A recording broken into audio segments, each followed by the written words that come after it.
August মাসটা আসাই আমাদের জন্য খুব কষ্টের। সেই ৫ই আগস্ট, ১৫ই আগস্ট, ২১শে আগস্ট, প্রতিদিন প্রতি মুহূর্ত একটার পর একটা ঘটনা। অবৈধভাবে ক্ষমতা দখল, এই আগস্ট মাসেই কিন্তু ক্ষমতা দখল করেছিল। আবার এবারও সেই একই আগস্ট মাসেই ক্ষমতা দখল করলো ইউনূস। তার পরিণতিও হবে ভয়াবহ। পালাবারও পথ পাবে না। এই বাংলার মাটিতে জনগণের এই রক্ত নিয়ে হোলি খেলা, তার বিচার হবে। দায় মুক্তি দিয়ে মুক্তি পাবে না। খুনি ১৫ আগস্ট হত্যাকারীদের দায় মুক্তি দেওয়া হয়েছিল, তাদের বিচার হয়েছে। অপারেশন ক্লিন হার্ট করে খালেদা জিয়াও দায় মুক্তি দিয়েছিল, সে দায় মুক্তিও আমরা বাদ দিয়েছি। আবার আল্লাহ দিন দেবে এবং এই বিচারও হবে। মাননীয় নেত্রী, আমরা আপনার বক্তব্যের জন্য অপেক্ষা ছিলাম। না, আমি ওই লাইন চলে গেছিল আবার। জি, তাইলে লাইনটা আপনি চলে গেছিল। হ্যাঁ, আমাদের আপনি কি শুরু শুনতে থেকে পারেন। আপনি শুনতে পাচ্ছিলেন? না, অনেকক্ষণ শুনতে পাইনি, অনেকে লাইন খারাপ ছিল। পরে আমি লিভ করলাম, লিভ করে আবার ঢুকলাম। তো মানে আমি একটু আমাদের ওদেরও বলে দিই। তাহলে এক কি মিনিট, এক মিনিট, তোমার একটু ওয়েট করো। জি, আমি একটু করে নিই। ১ আগস্ট শোকের মাস। এই দিন ১৯৭৫ সালের ১৫ই আগস্ট আমাদের মহান নেতা, জাতির পিতা বঙ্গবন্ধু শেখ মুজিবুর রহমানকে নির্মমভাবে হত্যা করা হয় এই মাসে। একই সাথে হত্যা করা হয় আমার মাকে, আমার মা বেগম ফজিলাতুন্নেছা মুজিব, আমার ভাই, ৩ ভাই আমার ছোট, মুক্তিযোদ্ধা ক্যাপ্টেন শেখ কামাল, মুক্তিযোদ্ধা লেফটেন্যান্ট শেখ জামাল। আমার ছোট্ট ভাইটি, বয়স যার মাত্র ১০ বছর, রাসেল, তাদেরকে নির্মমভাবে হত্যা করে। কামাল আর জামালের নবপরিণীতা বধূ সুলতানা কামাল ও পারভিন জামাল রোজি,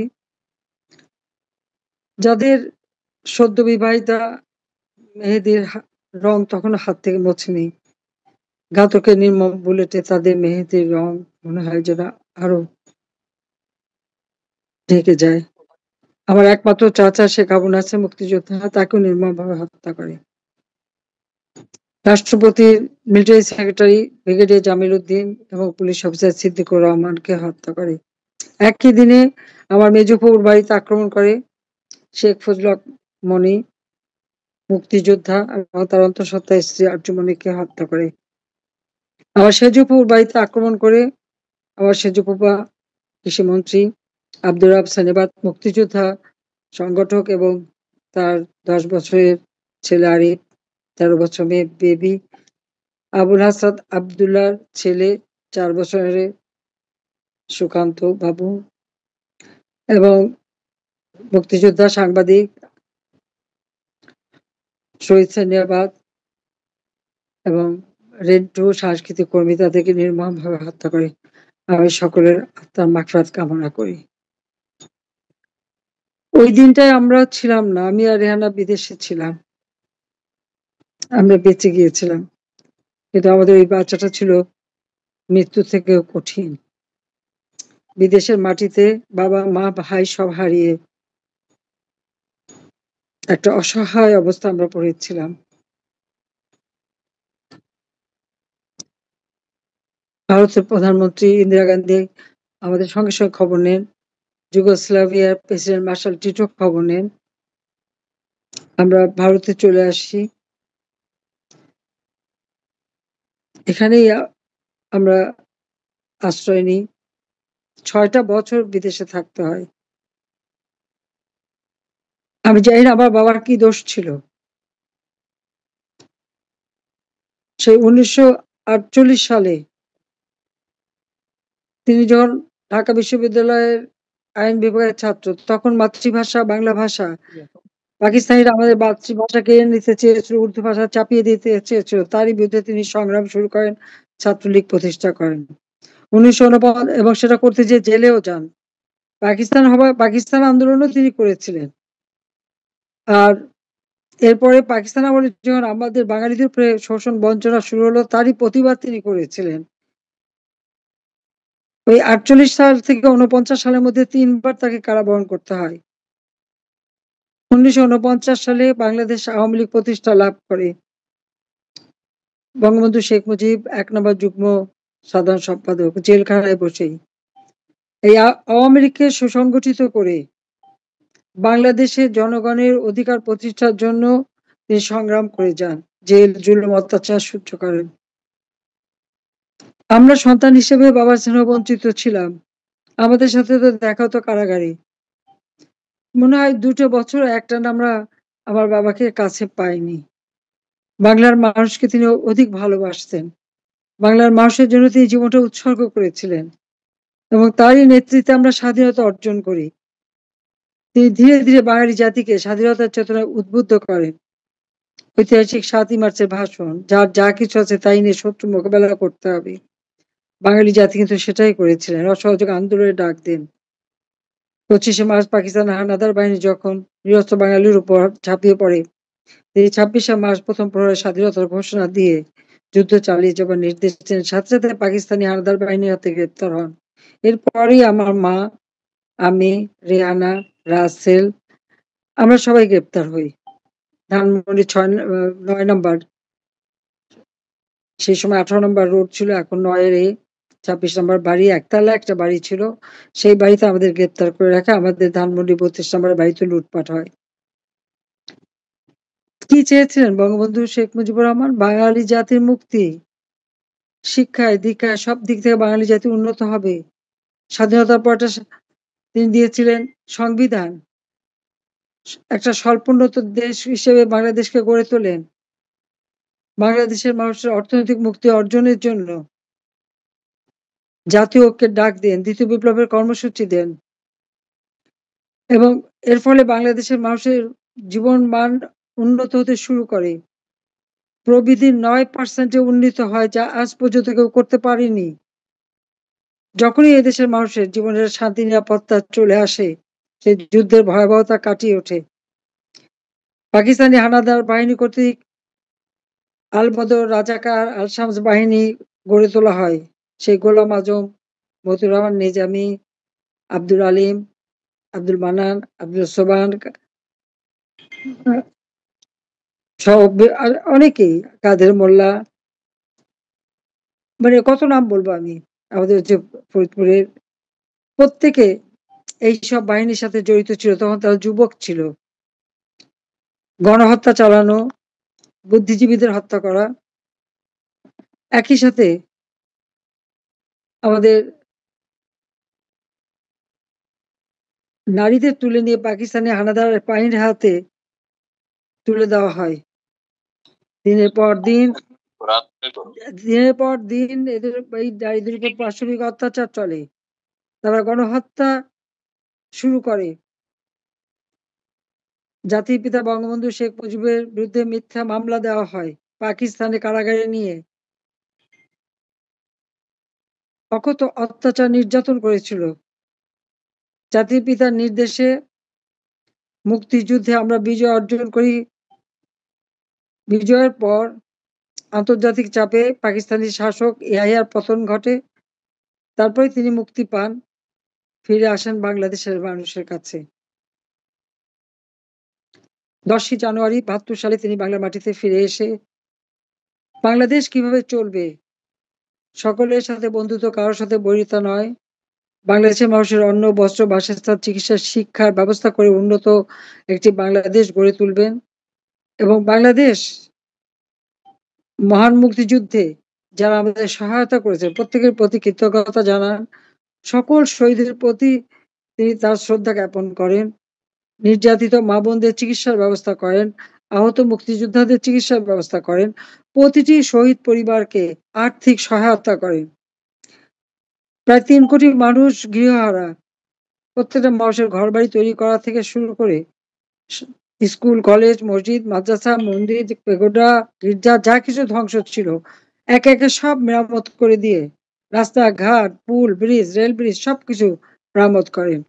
এয়ারপোর্ট পর্যন্ত ভাঙা অবস্থা ছিল, সেটাও মেরামত করেন। মাত্র 3 বছর 7 মাস। কারেন্সি নোট ছিল না, রিজার্ভ মানি ছিল না। এই মুক্তিযুদ্ধ চলাকালীন সময় কোনো ফসল হয়নি। শূন্য হাতে যাত্রা শুরু করে একটি দেশকে তিনি গড়ে তুলে যখন মানুষের জীবনে স্বস্তি ফিরে আসে, শান্তি ফিরে আসে, আর তখনই এই হত্যাকাণ্ড ঘটে। বঙ্গবন্ধু শেখ মুজিবকে হত্যার পর বাঙালি কি পেয়েছে? প্রতিনিয়ত সেনাবাহিনীতে কূ হতো, আর অগণিত সেনা অফিসার এবং সৈনিকদের হত্যা করা হয়েছে। নাহলে ২,০০০ এর মতো সৈনিককে এবং হাজার, হাজার অফিসারকে হত্যা করা হয়েছে। ১৮-১৯ টা কূ হয়। এমনকি বিমান বাহিনীর সেখানেও যখন কূ হয় ৫৬৫ জন বিমান বাহিনীর অফিসার এবং সৈনিক এবং অন্যান্যদের হত্যা করা হয়। জিয়াউর রহমান অবৈধভাবে ক্ষমতা দখল করে একে, একে আমাদের মুক্তিযুদ্ধের চেতনাকে নস্যাৎ করে। মার্শাল ল জারি করে সংবিধান সঙ্গিনের খোঁচায় ক্ষতবিক্ষত করে। জনগণের ভোটের অধিকার কেড়ে নেয়। জনগণ ভোট দিতে পারত না, কিন্তু ১১০% ভোট পড়ত। এটাই ছিল জিয়াউর রহমানের রীতি। হ্যাঁ না ভোট, রাষ্ট্রপতি ভোট, স স সংসদ, জাতীয় সংসদ ভোট, নতুন দল করে ক্ষমতায় এসে অবৈধ ক্ষমতা বৈধ করার প্রক্রিয়া শুরু করে। এবং তারই পদাঙ্ক অনুসরণকারী জেনারেল এরশাদও ওই একই পদাঙ্ক অনুসরণ করে। জনগণের ভোটের অধিকার কেড়ে নেওয়া হয়। ৬ বছর পর আমি আওয়ামী লীগ আমাকে সভাপতি নির্বাচিত করলে আমি বাংলাদেশে ফিরে আসি এমন একটা জায়গায় যেখানে আমার বাবা, মা, ভাইদেরকে যারা হত্যা করেছে তাদেরকে ইন্ডেমনিটি দেওয়া হয়েছে। আমরা যারা আপনজন হারিয়েছি ১৫ই আগস্ট, আমাদের বিচার চাবার কোনো অধিকার ছিল না। আমার বাবা-মা ভাইদের হত্যা করেছে, আমি মামলা করতে পারবো না, বিচার চাইতে পারবো না। ঠিক একইভাবে ১৫ আগস্টে যারা শাহাদাত বরণ করেছে প্রত্যেকের একই অবস্থা ছিল। এবং তারা পুরস্কৃত হয়েছিল। জিয়াউর রহমান তাদের বিভিন্ন দূতাবাসে চাকরি দিয়েছিল। ব্যবসা-বাণিজ্য করতে দিয়েছিল। এরশাদ এই কর্নেল ফারুকের দল করার সুযোগ করে দিয়েছিল। রাষ্ট্রপতি নির্বাচনে সে প্রার্থী হয়েছিল। খালেদা জিয়া ১৫ই ফেব্রুয়ারি ৯৬ সালে নির্বাচনে খুনি রশিদ এবং হুদাকে জনগণের ভোট চুরি করে তাদেরকে পার্লামেন্টে বসায়।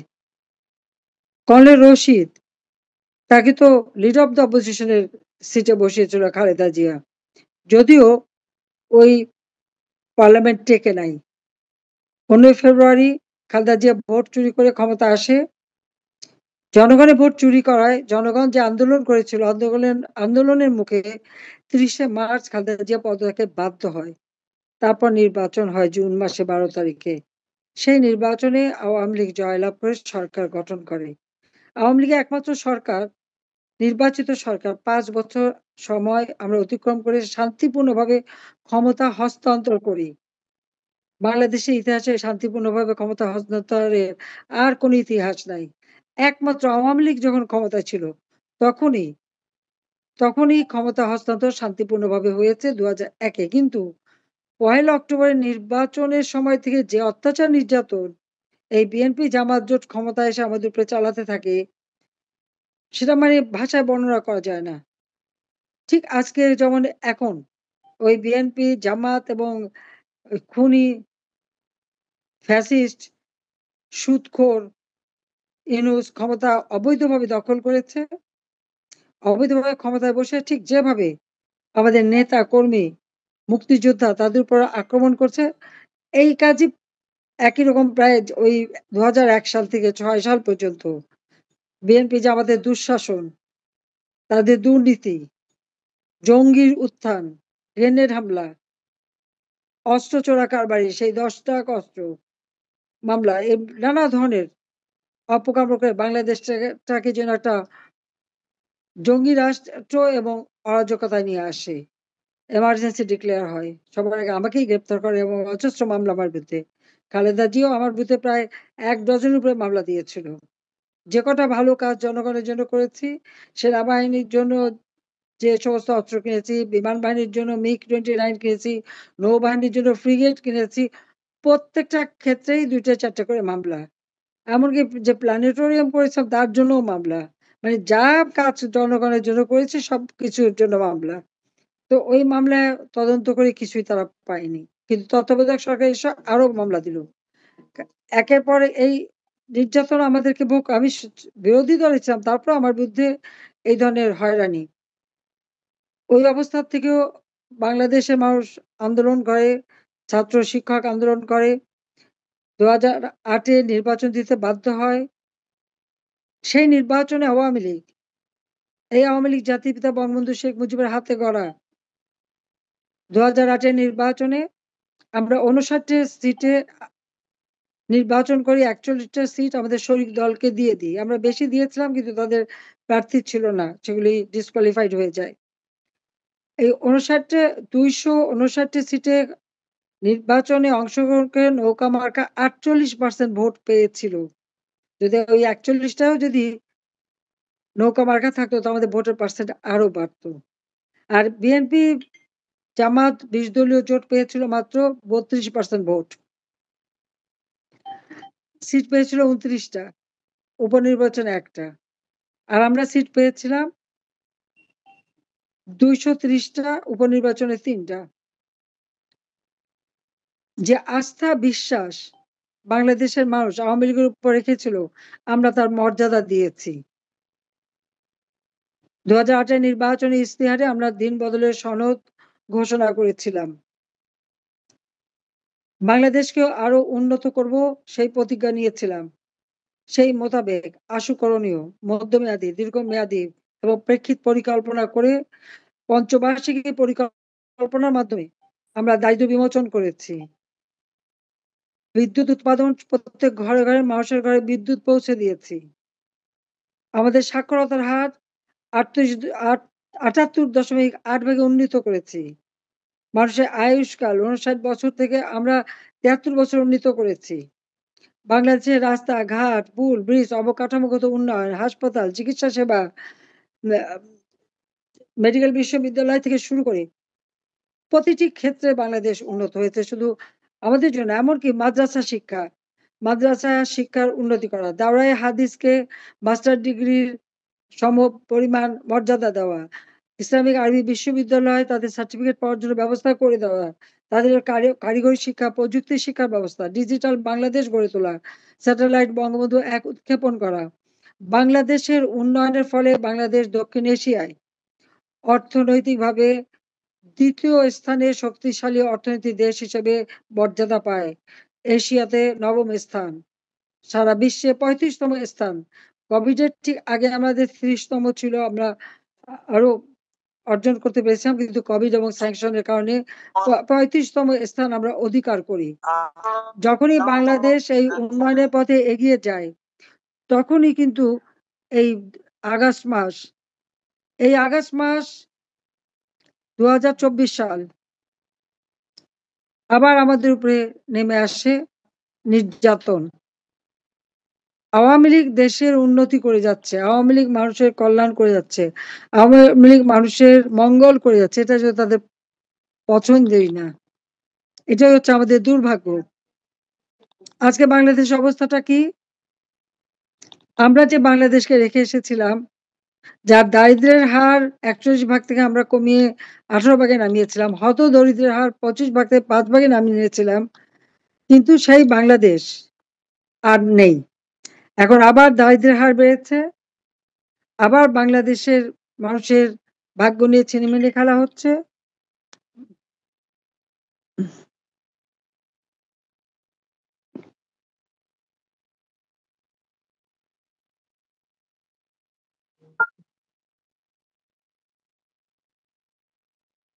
আবার বাংলাদেশকে নিয়ে যে খেলা চলছে, এখন বাংলাদেশ হয়ে গেছে জঙ্গিদের দেশ, সন্ত্রাসের দেশ। কোনো মানুষের জীবনে নিরাপত্তা নাই, কোনো মানুষ শান্তিতে ঘরে থাকতে পারে না, যখন তখন যে কোনো ঘরে যে আক্রমণ করতে পারে, মানুষ হত্যা করতে পারে। এই যে আজকে আমরা এখানে 15ই জুলাই 2024 সাল থেকে যেভাবে পুলিশ হত্যা, আওয়ামী লীগ নেতাকর্মী হত্যা, সাংবাদিক হত্যা, আইনজীবী, পেশাজীবী, একদিকে তাদের উপর আক্রমণ, অপরদিকে মানে হত্যা শুধু না, 460টা পুলিশ থানা এবং কেন্দ্র পুড়িয়ে দেওয়া হয়েছে, সেখানে পুলিশ ভিতরে থাকা অবস্থায় তাদের পিটিয়ে পিটিয়ে হত্যা করা হয়েছে। মেট্রো রেল, বিটিভি ভবন, বিআরটিসি ভবন, দুর্যোগ মন্ত্রণালয় ভবন, সেতু ভবন, সড়ক ভবন, সব জায়গায় আগুন। বিটিআরসি ভবন সব আগুন দিয়ে পোড়ানো। একটা ধ্বংসযজ্ঞ শুরু করলো। সব থেকে দুর্ভাগ্যের বিষয়, যারা এই ঘটনার সঙ্গে জড়িত তারা সমন্বয়ক, তারা নাকি ছাত্র। প্রত্যেকটা এমপি হোস্টেলে যে তারা লুটপাট করলো, মন্ত্রীর বাড়ি লুটপাট করলো, আগুন দিল, গণভবনে আগুন দিল, লুটপাট করলো, সংসদ ভবনে আক্রমণ করলো। সব থেকে ঘৃণ্য কাজ যেটা করেছে তারা, জাতির পিতা বঙ্গবন্ধু শেখ মুজিবকে অবমাননা করেছে। 15ই আগস্ট তাকে হত্যা করেছিল। আর আমরা দেখলাম 15ই জুলাইয়ের পর থেকে সেই আগস্ট মাস পর্যন্ত এসে 32 নম্বরে এই 5ই আগস্ট আগুন দিয়ে পোড়ানো হলো, লুটপাট করা হলো। আর 5ই ফেব্রুয়ারি বোল্ডোজার দিয়ে ভাঙা হলো। কেন কেন এই আক্রমণটা আমি জানতে চাই। ওই বাড়িটা কি অপরাধ করেছে? 25 নম্বর বাড়ি থেকে জাতির পিতা বঙ্গবন্ধু শেখ মুজিবুর রহমান স্বাধীনতার ঘোষণা দিয়েছিলেন। সেই 32 নম্বর বাড়ি, সেখানেই তো তাকে নির্মমভাবে হত্যা করা হয়েছিল। সেই দেয়াল এখনো রক্তের দাগ, সেই দেয়াল এখনো বুলেট চিহ্ন। তারা সবকিছু, যেটুকু স্মৃতিচিহ্ন ছিল সব তো লুটপাট করেছিল। তারপর যেটুকু স্মৃতিচিহ্ন ছিল, আমরা 2 বোন এই বাড়িতে ভোগ করিনি। এবং 32 নম্বর বাড়িটা কিন্তু নিলাম হয়ে গিয়েছিল, কারণ এটা হাউস বিল্ডিং কর্পোরেশন লোন নিয়ে তিল তিল করে আমার মা গড়ে তুলেছিলেন। আমি 81 সালে যখন ফিরে আসলাম, একদিন পত্রিকায় সেখানে দেখি প্রজ্ঞাপন, 32 নম্বর বাড়ি নিলাম। কেন? লোন দেওয়া হয়নি। লোন দেবে কে? আমার মা লোন শোধ করতেন। তাকে তো হত্যা করা হয়েছিল। তারপর সে কোত্থেকে দেবে?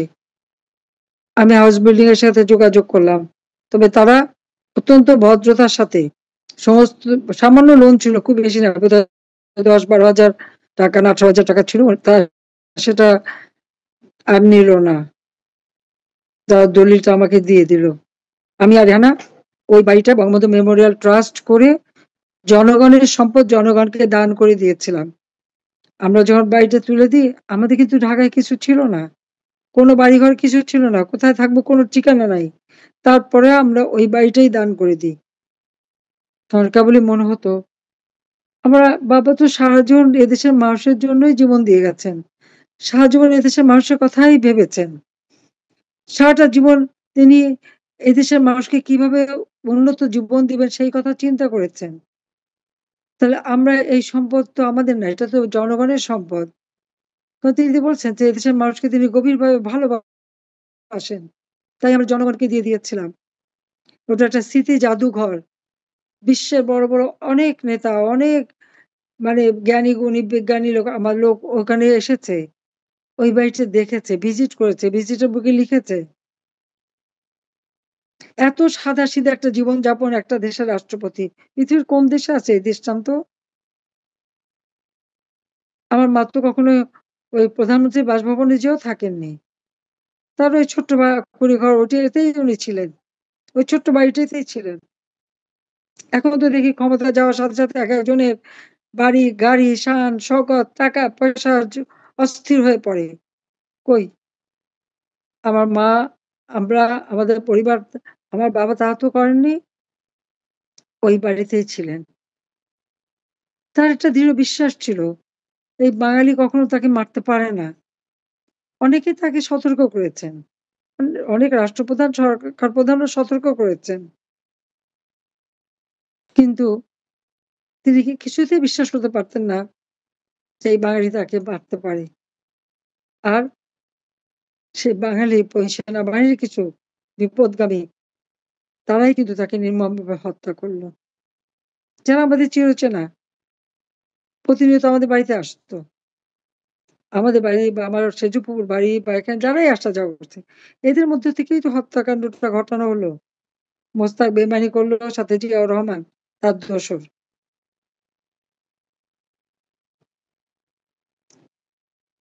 বাবা-মা, ভাই হারিয়েছি, বিচার চাওয়ার অধিকার নাই, যুদ্ধ অপরাধী যারা মা বোনদেরকে পাকিস্তানি হানাদার বাহিনীর হাতে তুলে দিয়ে পাশবিক অত্যাচারের জন্য উপহার দিয়েছিল, গণহত্যা চালিয়েছিল, গ্রামের পর গ্রাম জ্বালিয়ে পুড়ে ছারখার করেছিল, সেই যুদ্ধাপরাধীদের বিচার পার্লামেন্টে আইন পাশ করে জাতিপিতা শুরু করেছিলেন অনেকেই সাজাপ্রাপ্ত আসামি।